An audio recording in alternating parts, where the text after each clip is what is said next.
오늘 주시는 말씀은 에스라서 10장. 제가 가지고 있는 성경, 구약 성경 724쪽입니다. 펴보십시오.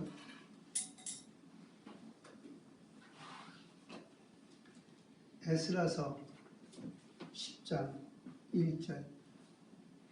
제가 가지고 있는 성경 724페이지 에스라서 10장.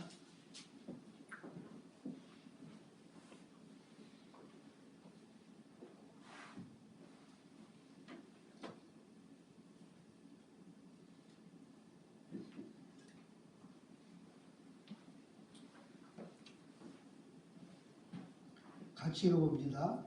에스라가 하나님의 성전 앞에 엎드려 울며 기도하여 죄를 자복할 때에 많은 사람이 크게 통곡하며 이스라엘 중에서 백성의 남녀와 어린아이의 큰 무리가 그 앞에 모인지라. 에스라서 10장 1절 다시 한번 읽어봅니다. 에스라가 하나님의 성전 앞에 엎드려 울며 기도하여 죄를 자복할 때에 많은 백성이 크게 통곡하며 이스라엘 중에서 백성의 남녀와 어린아이의 큰 무리가 그 앞에 모인지라. 12절입니다. 시작. 모든 회중이 큰 소리로 대답하여 이르되 당신의 말씀대로 우리가 마땅히 행할 것이니라. 아멘. 우리 사도행전 3장입니다. 저기 에스라서 10장 펴놓으세요. 덮지 마세요. 에스라서 10장은 계속 볼 거니까 펴놓으십시오. 펴놓으시고 사도행전 3장 19절로 21절.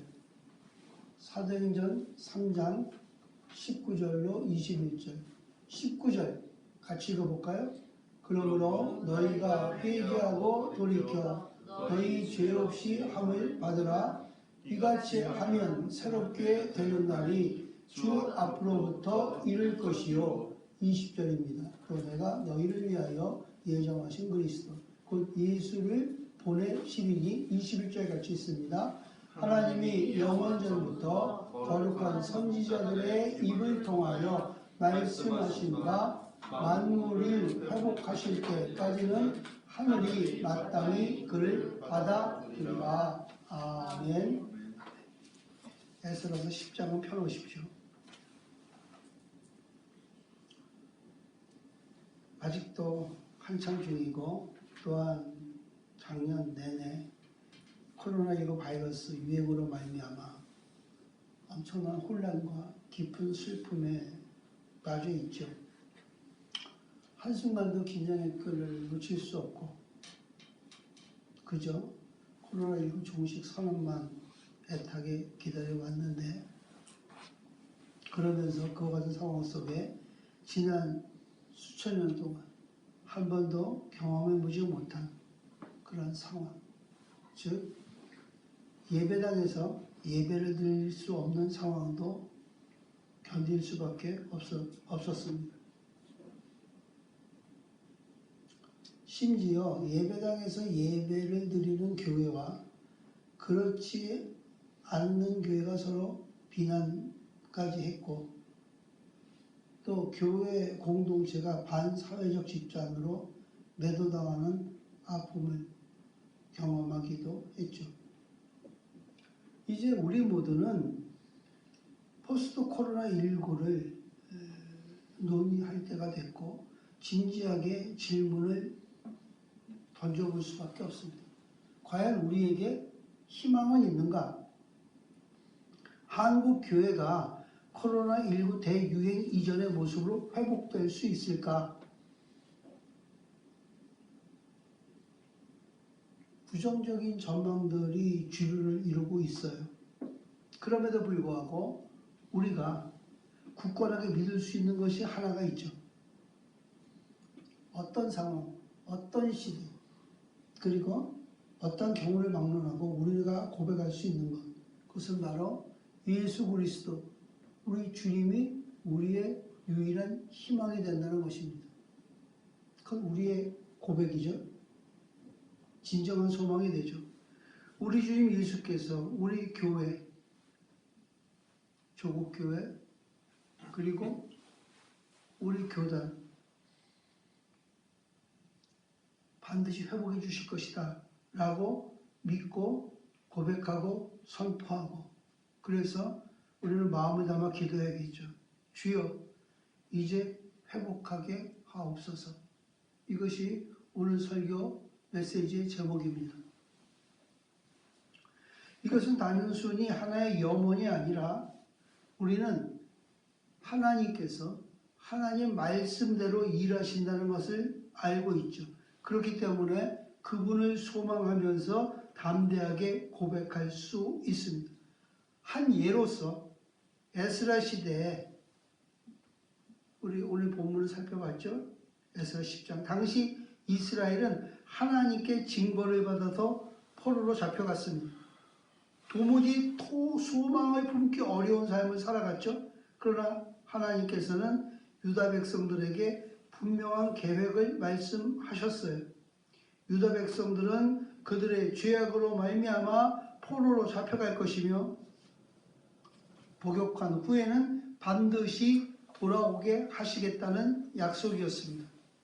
포로 생활을 하는 유다 백성들은 현실적 상황 속에서 고통과 좌절을 뼈아프게 경험할 수밖에 없었지만, 그러나 그들이 그렇게 당하고 있을 때 하나님께서는 하나님의 섭리와 계획에 따라 유다 백성을 해방시킬 준비를 하셨습니다. 그리고 실제적으로 그들은 3차에 걸쳐 고국으로 돌아오게 하시죠. 겨우 36년 치하의 일제 치하에서도 수많은 사람들이 배교를 하고 나라를 팔았죠. 친일을 했습니다. 친일한 사람들한테 후일에 물어보니까 일본이 절대로 망할 거라고 생각하지 않았다는 것이에요. 일본은 절대로 망하지 않는다. 그러니까 한국의 지도자들 석학들이 다 친일로 돌아섰죠.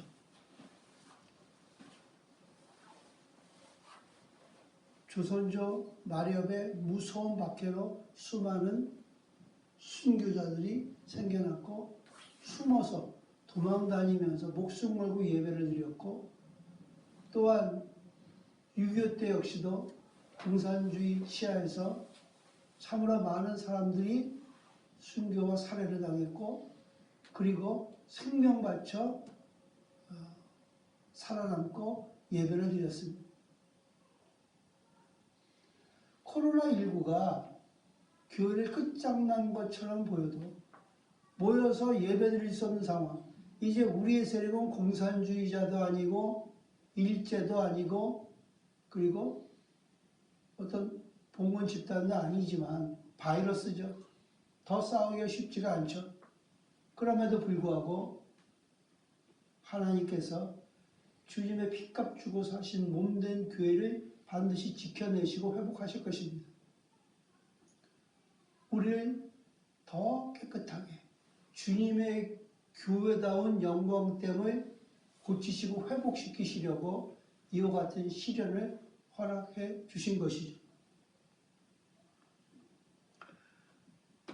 오늘 우리는 한국교회 현실과 이에 대한 분석들을 보면서 소망을 이야기하기에 어려운 상황을 맞이했지만, 포로로 잡혀간 수천리 포로로 잡혀가서 노예로 살아갈 수밖에 없었던 이스라엘 백성들과 그들의 탄식, 그게 이 시대에 예배를 사모하는 자들의 탄식과 크게 다르지 않는다. 그들은 예배 때 드렸던 그 악기들을 그랄 강가에 걸어놓고 찬양을 드릴 수가 없고 예배를 드릴 수 있는 회당이 없어져서 탄식을 하며 울었다고 되어 있습니다. 탄식을 하며 울었다. 이 시대 역시도 마음껏 찬양하지 못하고 마음껏 모여 예배드리지 못하는 상황을 신실한 주의 백성들이 마음을 찢으며 가슴을 치며 구슬피 울며 하나님 앞에 자복할 때 하나님께서 우리 예배를 고치시고 회복해 주실 것을 확신합니다.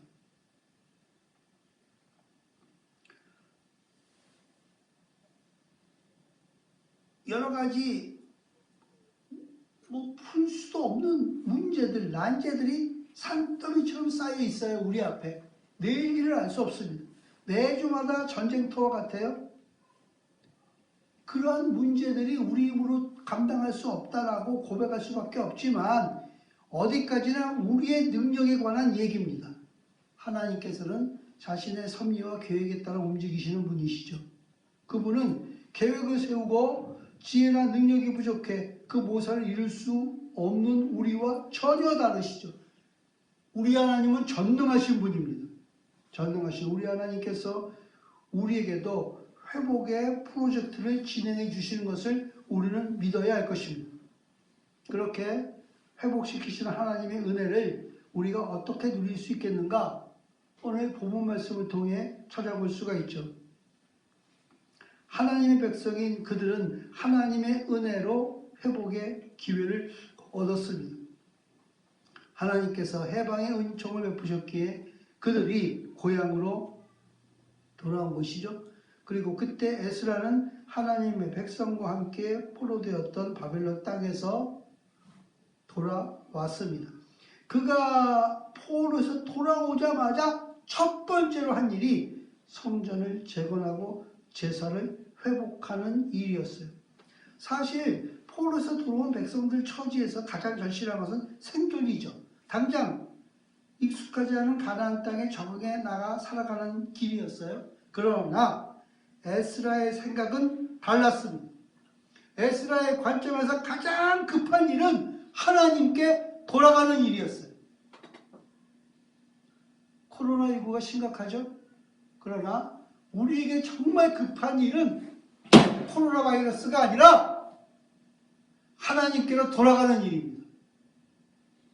하나님께로 돌아가자. 우리의 마음, 우리의 생각, 우리의 욕망이 하나님의 나라를 향해서 정조준 될 때 하나님께서 이 땅을 고치시고 우리의 인생을 바꿔놓으실 것입니다.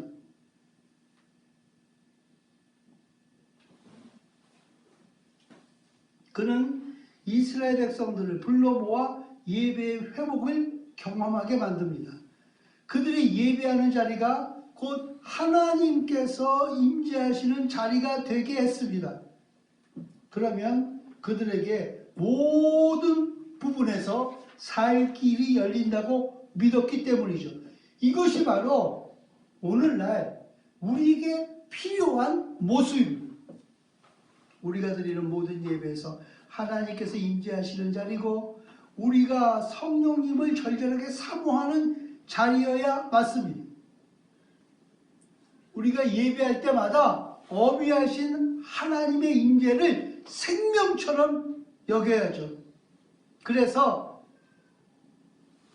예배를 수종드는 모든 자, 특별히 설교하는 자나 예배 참석한 모든 자들이 하나님을 두려워하는 그런 경외심으로 불 떨리는 그러한 예배가 되어야 할 것입니다.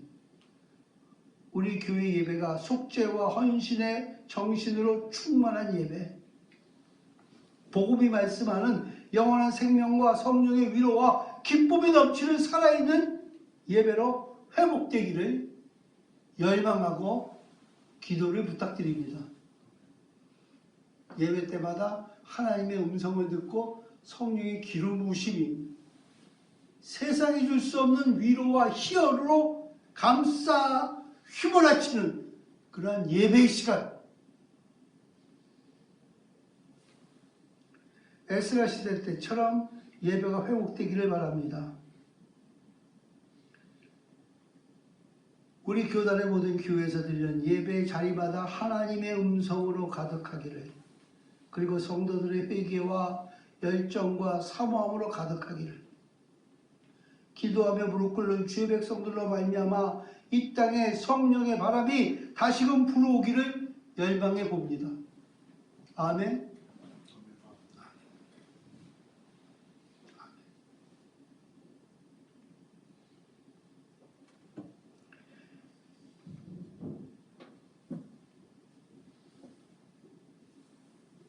제가 어릴 때 여의도 순복음교회 다녔습니다.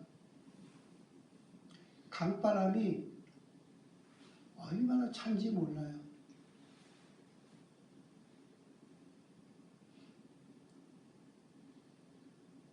본당에 들어서 예배를 드리려면 1시간 반을 길바닥에 줄 서서 기다려야 됐습니다. 발 시렸고 귀때기가 시렸고. 제 아내가 저한테 시집을 왔어요. 당연히 여의도 순복음교회 가야죠. 한겨울에 추위에 떨면서 발발 떨면서 서 있는데 저한테 그래요. 귓속말로. 우리 어머니가 들으면 안 되니까. 이렇게까지 하면서 예배 드려야 돼요? 1시간 반에 추위에 떨면서 이렇게까지 떨면서 예배 드려야 돼요? 그 예배를 하루에 2번도 드리고 3번도 드렸어요. 왜요? 말씀에 목마르니까요. 예배 자리가 너무 행복하니까요. 예배보다 더 즐거운 것이 없으니까요. 그럴 때 한국교회는 부흥의 역사가 일어났습니다. 한국의 부흥의 역사가 일어났나요? 제 신명에도 부흥의 역사가 일어났어요. 우리 아이들은 어려서 기억을 못하지만 저한테 여러 번 그랬어요. 아빠, 교회 가는 게 그렇게 좋아? 아빠, 예배 드리는 게 그렇게 좋아? 아빠는 예배 드리고 나오면 표정이 가장 행복해 보여. 아이들이 4살, 5살, 6살, 7살 때.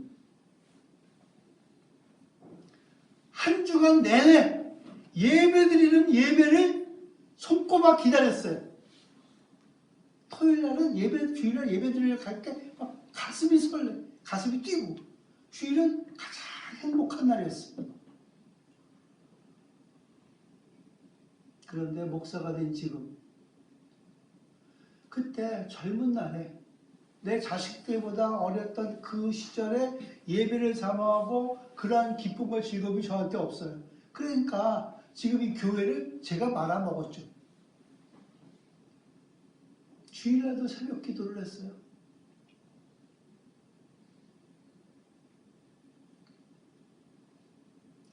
우리가 살 길은 예배를 회복하는 겁니다. 제가 예배를 사모하지 않았으면 이 시간 여러분 앞에 서 있지 못해요. 예배를 사모하고 사랑함으로 하나님께서 죽을 병에서 고쳐주시고 걸어금의 길을 부유하기도 만들어 주셨어요. 가장 천한 자를 높이 세워서 사람들에게 희생과 부러움을 받는 위치까지 끌어올려 주셨어요. 그래서 그 은혜가 너무 감격스럽고 하나님이 부어주신 축복이 너무 감당이 되지 않아서 내 남은 인생을 하나님을 위해서 주의 이름을 위해서 살리라 하고 모든 것을 던져놓고 하나님 나라의 일을 위해 살아가고 있습니다. 제가 오늘 저녁에 예전에 작년이죠. 뭐 오래되지 않았습니다. 여기 동탄에 어제도 제 아내하고 둘이 그 광교에 가서 밥을 먹고 호수공원을 좀 걷다가 왔어요. 호수공원이 예쁘다고 우리 아들 며느리가 예쁘다고 해서 가봤는데 저는 동탄 호수공원이 더 예뻐 보이더라고요. 근데 제 아내는 아니래. 동탄 호수공원은 너무 인위적이고 인공적이어서 매력이 없는데 이 광교 호수공원은 자연미가 있다는 거예요. 다듬어지지 않는 산도 많고. 그래가지고 막 헉헉헉헉거리고 걸었어요. 1시간을 한 반 동안. 사람이 정말 많더라고요. 산책 나온 사람이 강아지 끌고도 나오고. 그러다가 집에 돌아오는 길에 제 아내가 그래요. 여기 굉장히 길이 익숙하대요. 근데 제 아내는 길눈이 좀 어두운 편입니다. 맞다고. 딱 그 길로 가자마자 몇백 미터 안 가서 동탄 하늘소망교회. 그러니까 하늘소망교회인데 여기 수원에도 인계동에도 하늘소망교회가 있거든요. 같은 교단에. 그래서 제가 동탄이라고 붙이라고 했어요. 동탄 하늘소망교회. 젊은 목사님 2분이 같이 연합해서 교회를 개척했어요. 그 개척 예배를 제가 가서 설교를 했습니다. 우리 밴드도 한번 올린 적이 있었는데 많은 분들이 안 보시더라고요. 근데 어쨌든 오늘도 올릴 거예요. 왜 올리느냐? 저를 위해서 제 초심을. 그날 전한 메시지가 바로 제가 초심을.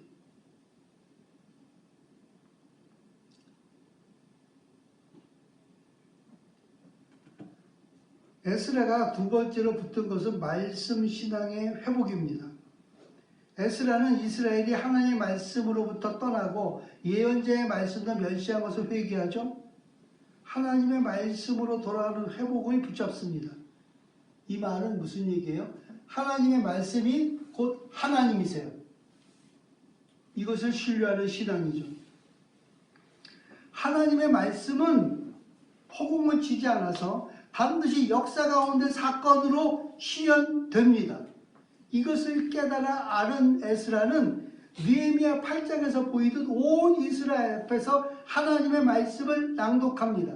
이것은 단순히 읽어내려갔다는 의미가 아니라 하나님의 말씀이 하나님만큼 절대적이요 높다는 것을 선포하는 일이었어요. 우리 역시도 하나님의 말씀, 성경의 주권을 선언해야 하는 시점에 왔죠. 우리 장로교회는 무엇보다 말씀의 권위를 강조하고 그 앞에 엎드리는 전통을 가지고 왔죠. 에스라 9장에 보시면 에스라가 하나님 앞에 회개하는 내용이 나타납니다. 그 중에 9장 8절, 9절, 10절 9장 8절, 9절, 10절 에스라 723페이지입니다. 에스라 9장 8절, 9절, 10절 주보에 수록되어 있죠. 8절부터 10절. 자, 우리 이혁 전도사가 낭낭한 목소리 읽어주세요. 이제 우리 하나님 여호와께서 우리에게 잠시 동안 은혜를 베푸사 얼마 남겨두어 피하게 하신 우리를 그 거룩한 처소에 박힌 못과 같게 하시고 우리 하나님이 우리 눈을 밝히사 우리가 종노릇하는 중에서 조금 소생하게 하셨나이다. 자, 9절 같이 읽어볼까요? 9절입니다. 시작. 우리가 비록 노예가 되었사오나 우리 하나님이 우리를 그 종살이하는 중에 버려두지 아니하시고 바사 왕들 앞에서 우리가 불쌍히 여김을 입고 소생하여 우리 하나님의 성전을 세우게 하시며 그 무너진 것을 수리하게 하시며 유다와 예루살렘에서 우리에게 울타리를 주셨나이다. 우리 하나님이여 이렇게 하신 후에도 우리가 주의 계명을 저버렸사오니 이제 무슨 말씀을 하오리까? 이러죠. 이 말씀 가운데 특별히 10절 기억해야죠. 우리 하나님이여 이렇게 하신 후에도 우리가 주의 계명을 버렸사오며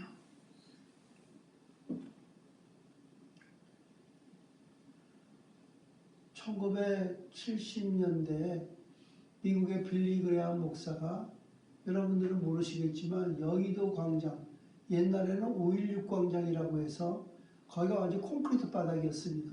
그래서 100만 명이 들어가 앉을 수 있는 그런 공간이 있었어요.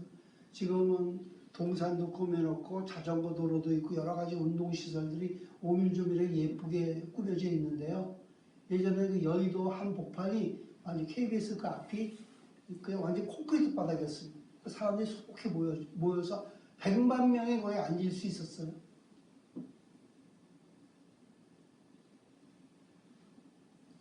새벽에, 부활절 새벽에 또 특별한 날에 빌리 그레함 목사님이 특별 집회를 할 때 여기 수원 그 침례교회, 중앙침례교회 김정한 목사님, 극동방송 이사장이죠. 이제 은퇴하셨지만 그분이 통역을 했습니다. 100만 명이 왔어요. 새벽에 비 올 때도. 제 어머니하고 저하고 거기에 갔죠. 콘크리트 바에 그냥 앉는 거야. 무릎 꿇고 앉는 거야. 끝도 없는 사람들. 끝도 없는 사람. 버스도 안 다녀 그날은. 다닐 수가 없지. 그 영등포에서 내려가지고 걸어 들어가는 거예요. 인산인해 동트기 전에.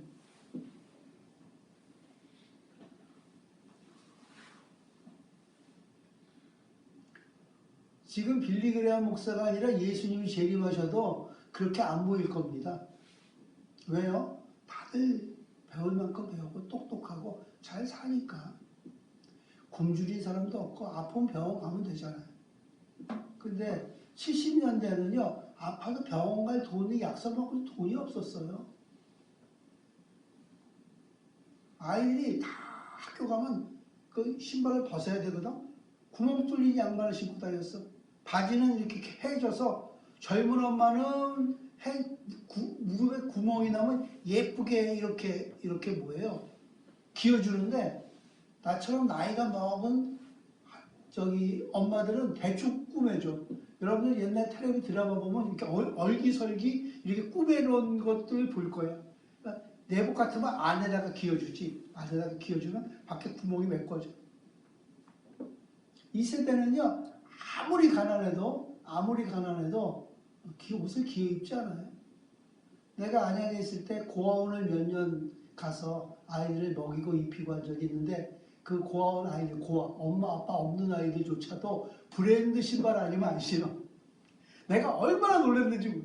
내 자식을 옆집에서 안 떨어진 신발을 얻어다가 신겨. 나는 돈을 많이 버는데도. 왜요? 그 애들 신발 금방금방 크니까 그냥 얻어다가 아이들 입히고 시켜서 그렇게 키웠는데 고아원에 갔더니 고아원 아이들은 유명 브랜드 옷을 아니면 아니고 내가 어이가 없더라고. 그래도 그 영혼들이 불쌍해서 고급 브랜드 옷을 사줬습니다. 중국집 가서 먹이고. 제가 안양시장 표창까지 받았어요. 어디 찾아오면 있을 거예요. 상패도 있고. 근데 내가 안 갔죠. 내가 데리고 있는 신학생 아이를 보냈죠. 나 대신. 나는 은밀하게 선행을 하고 싶었는데 고원 쪽에서 연락을 한 것 같아요.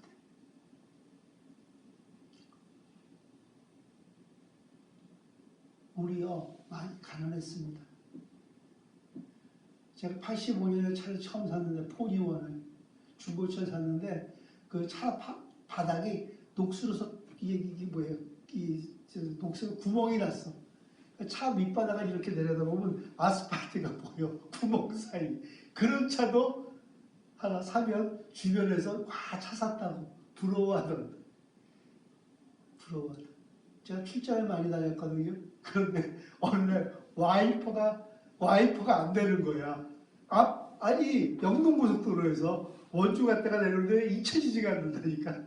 와이퍼가 안 들어. 그래가지고 유리문을 열고 머리통을 밖으로 내고 초겨울인데 비가 맞으면 얼마나 춥고 아프겠어. 근데 앞이 안 보이니까 와이퍼를 열고 머리를 내밀고 운전을 하고 왔다니까.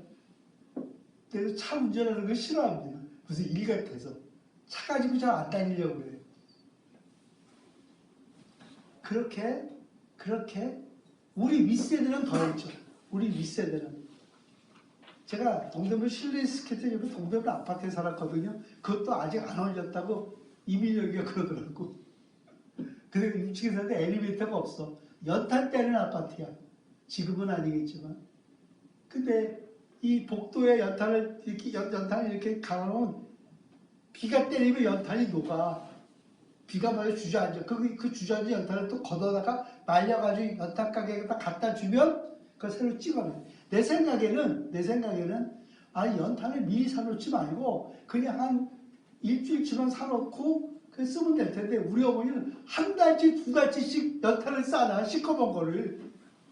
비 맞으면.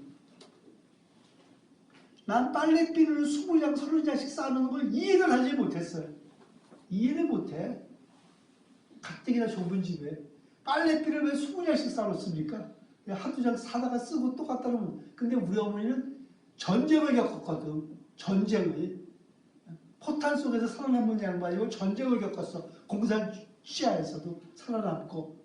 그러니까 전쟁을 겪었기 때문에 생필품, 비축품은 쌀이 한쪽에서 벌레 먹어 있는데도 그냥 벌레 먹은 거고 집에다가 들여놔야 돼. 환경이 다른 것이죠. 환경이 다른 것이죠. 제 아내가 와서 할 말이 뻘이니까 어머니 보고 깜짝 놀라는 거예요. 제가 그랬죠. 우리가 살아온 세월보다 어머니 더 사셨으니까 어머니 바꿀 걸 기대하지 말고 고치려고 하지 말고 있는 그대로 바라봐 달라고. 나를 사랑한다고 하니까. 도무지 이해가 안 가. 근데 저는 알죠. 여러분들이 저를 봐도 이해가 안 가요. 왜요? 우리는 환경이 다릅니다. 시대가 다릅니다. 야, 어떻게 우리 아버지는 저러실까? 아니요.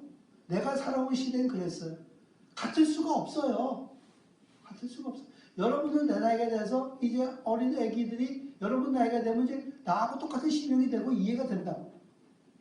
어쩔 수가 없어요. 보고 듣고 배우고 살아온 환경이 달라. 그러니까 똑같이 코드가 안 맞춰져.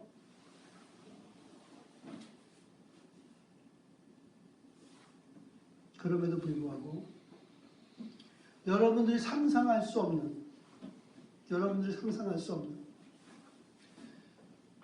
지금이 1월 3일이죠. 원당금식 기도회가 항상 있었습니다. CCC 채플, 저 정동 채플에서 12월 31일 날 들어가요.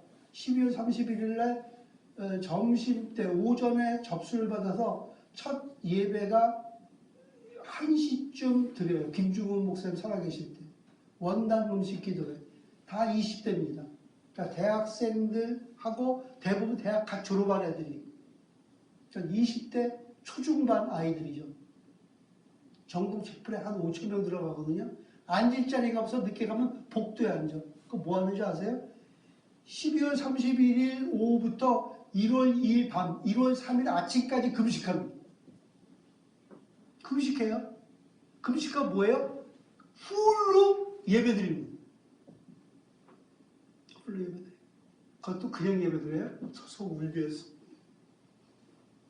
풀로. 매년마다. 제가 79년, 80년, 81년, 82년에 갔어요. 거기는. 매년마다. 왜 가죠? 거기 가면 돈 줘요? 먹을 거 줘요? 굶어요. 굶어요. 한겨울에. 숙소가 그 근처에 있거든. 눈이 와. 정동 채플 밑이 거기 옛날 문화방송국 거기가 이렇게 고바위가 져가지고요. 내려가다 몇 번 넘어져도 여러분 아세요? 애기들 넘어져도 안 다쳐요. 애기들이 넘어져도 안 다쳐요. 뼈 부러지거나 골절되지 않아요. 애기들은. 저는 그걸 경험했다니까요. 금식하고 넘어지면요 안 다칩니다. 금식을 하잖아요. 온몸에 힘이 하나도 없어. 자빠져도 다치질 않아. 멍도 안 들어 자빠져도. 왜냐하면 나만 뒤로 넘어져도요. 온몸에 힘이 쫙 빠졌기 때문에 그냥 넘어져. 금식하면요 감기 안 걸립니다. 내근수로 목욕해도 감기 안 걸려요. 금식하면. 이론으로는 몰라요. 저는. 다 찬물에 머리 고드름으로도 찬물로 머리 감고 젊으니까 휴가잖아요. 자매들도 있고 하니까 세수하고 그리고 예배드렸어요. 금식하면서. 그와 같이 하나님의 은혜를 사모했던 친구들이 한국의 선교 역사와 교회 역사에 바꿔놨습니다. 저는 그런 역사의 현장에 한복판에 있었기 때문에 지금 현재 상황들이 뭐부터 잘못됐고 어디부터 억울해졌고 지금 얼마나 한심하고 딱한 상황들이 벌어지고 있는 걸 절절하게 느끼고 있죠. 그런 부흥의 역사를 경험해 봤기 때문에. 그런데 여러분들한테는 죄스러운 마음뿐이에요.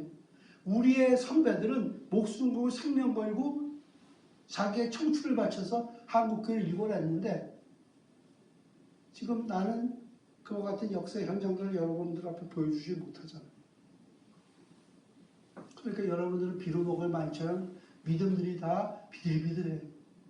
영양 공급을 못 받아서. 근데 그것조차도 하나님의 섭리하심과 역사라고 생각합니다. 부유한 건 좋은 것이에요. 그런데 풍요롭게 되면 사람들이 마냥 기울어지고 그리고 하나님이 없어도 살아갈 수 있어요. 그때는요 아프면 교회로 달려옵니다. 어떤 문제가 생기면 교회로 달려가요. 근데 이 시대는 어때요? 힘 있는 사람한테 달려가잖아요. 아프면 병원으로 달려가고 슬픈 얘기죠.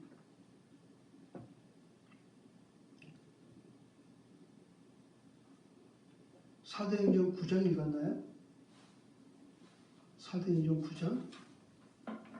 사도행전 9장 사도행전 9장 사도행전 3장 19절. 사도행전 3장 19절. 아까 우리 본문인데요. 한번 읽어볼까요?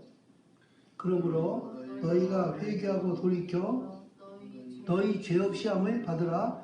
이같이 하면 새롭게 되는 날 주 앞으로부터 이를 것이요. 잘 이해가 되지 않아서 쉬운 성경으로 밑에 실어놨죠. 쉬운 성경. 그러므로 여러분은 회개하고 하나님께로 돌아오십시오. 그리하면 여러분의 죄는 씻음 받을 것입니다. 20절이죠.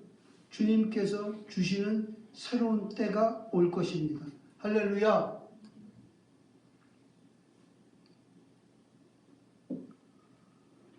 진정한 회복은 회중이 하나님의 말씀 앞에 두려워 떨며 하나님의 긍휼을 구하는 데서부터 시작됩니다.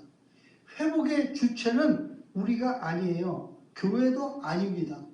회복의 주체는 오직 하나님이시죠. 우리가 주목해야 할 말씀이 바로 함께 읽었던 사도행전 3장 19절이에요. 새롭게 되는 날, 회복의 날은 주님 앞에로부터 이룹니다. 회개가 뭡니까? 말씀에서 떠난 데서 돌이키는 것이죠.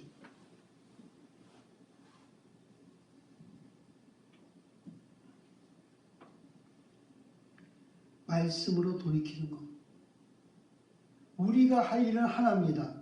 돌이키는 것뿐입니다. 말씀에서 멀어진 부분이 어떤 것이든지 간에 돌이키는 것입니다. 그러면 하나님 반드시 회복시켜 주십니다. 코로나19 대유행 속에서, 그리고 한국교회가 귀로져가는 이 시대 속에서 우리가 해야 할 분명한 한 가지 일, 그것은 하나님께서 회복해 주시는 은혜를 구하며 말씀으로 돌아가는 것이죠. 할렐루야. 우리가 말씀으로 돌아가면 하나님 반드시 회복해 주십니다.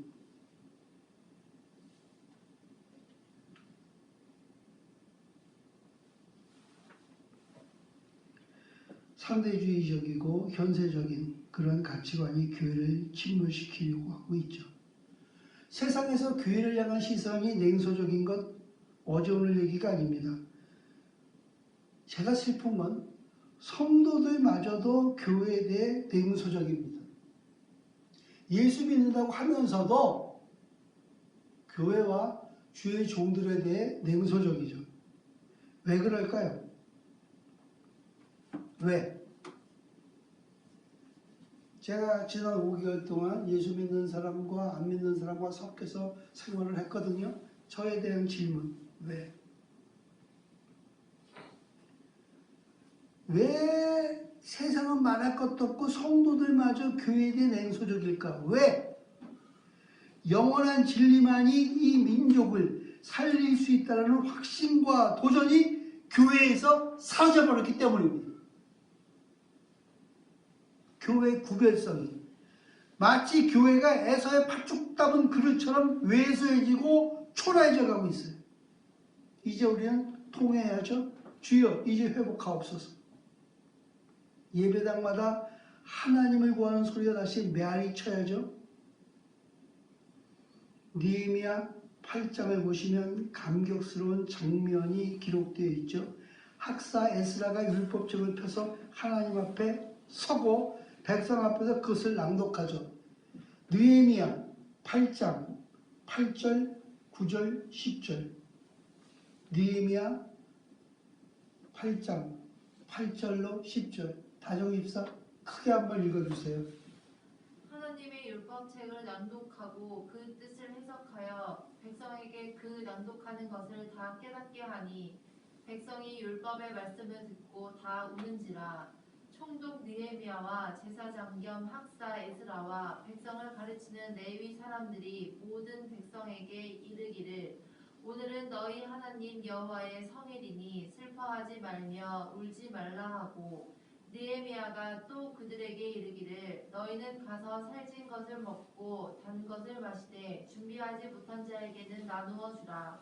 이 날은 우리 주의 성일이니 근심하지 말라. 여호와로 인하여 기뻐하는 것이 너희의 힘이니라 하고. 근심하지 말라. 여호와로 인하여 기뻐하는 것이 너희의 힘이니라. 아멘. 교회가 살아야 민족이 산다는 것, 교회가 살아야 세계가 산다는 것은 이미 세계 역사에 증명된 오랜 역사적인 진리입니다. 교회가 이 구별성이 있어서 의기소침할 일이 없죠. 우리는 인류가 그토록 열망하는 진리를 소유한 하나님의 부르심을 받은 특별한 구별된 공동체입니다.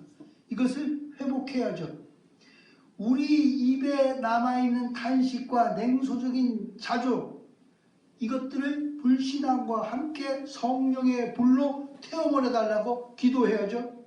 주님께서 그렇게 하셨듯이 겸손하게 이 민족을 섬기고 사람들을 긍휼히 여겨야 할 것입니다.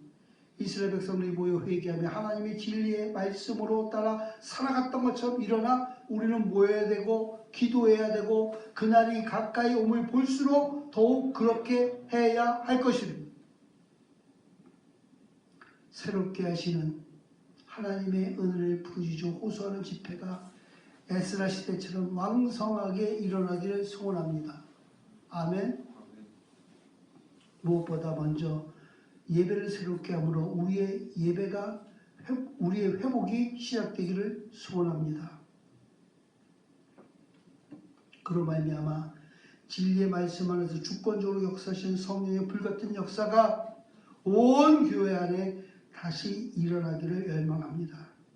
그래서 우리 교회들이 회복시켜 주시는 하나님의 은혜를 덧입어 세계를 위로하고 새롭게는 사명을 감당하는 우리 교회를 비롯한 주님의 교회들 되기를 열망합니다. 주여 이제 회복하게 하옵소서. 아멘.